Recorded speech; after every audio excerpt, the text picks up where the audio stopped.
एना ने कर लट लट एना ने कर लट लट हमरो में कानी सट सट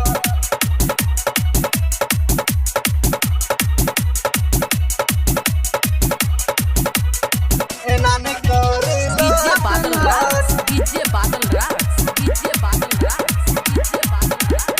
हमरो में कानी सट सट करे ने एना सुन गनन की छौरा सब तोरा मारै छकन की छौरा सब तोरा मारै छकन गई करे ने एना सुन गनन की छौरा सब तोरा मारै छकन की ठोर सच होय छ रस रस रस रस रस रस एना ने कर लट लट हमरो में कानी सट सट एना ने कर लट लट एना ने कर लट लट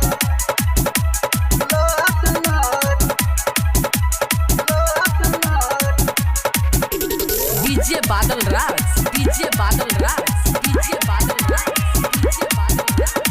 एना ने कर लट लट हमरो में कानी सट सट काचे उमर छौगे कर नै नदानी छौरा सब झाड़ देतौ तोहर के जवानी तोहर के जवानी हाँ काचे उमर छौगे कर नै नदानी छौरा सब झाड़ देतौ तोहर के जवानी बड़का बड़का बात बोलै छे मुहे से खाली गाली बकै छे रास्ता से कहै छे हट हट हट हट हट हट एना ने कर लट लट हमरो में कानी सट सट एना ने कर लट लट एना ने कर लट लट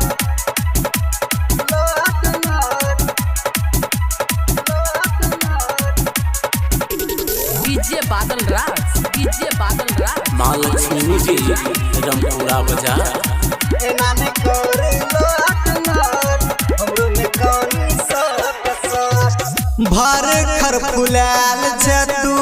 निखरल स्वरूप गे फटाफट बोलै छे तू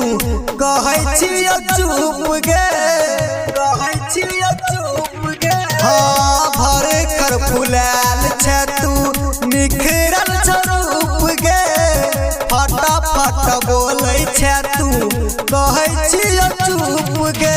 विनोद राइटर के छे तू साली विनोद राइटर के छे तू साली सरोज कहो हमरो पट पट पट पट पट पट एना ने कर लट लट हमरो में कानी सट सट एना ने कर लट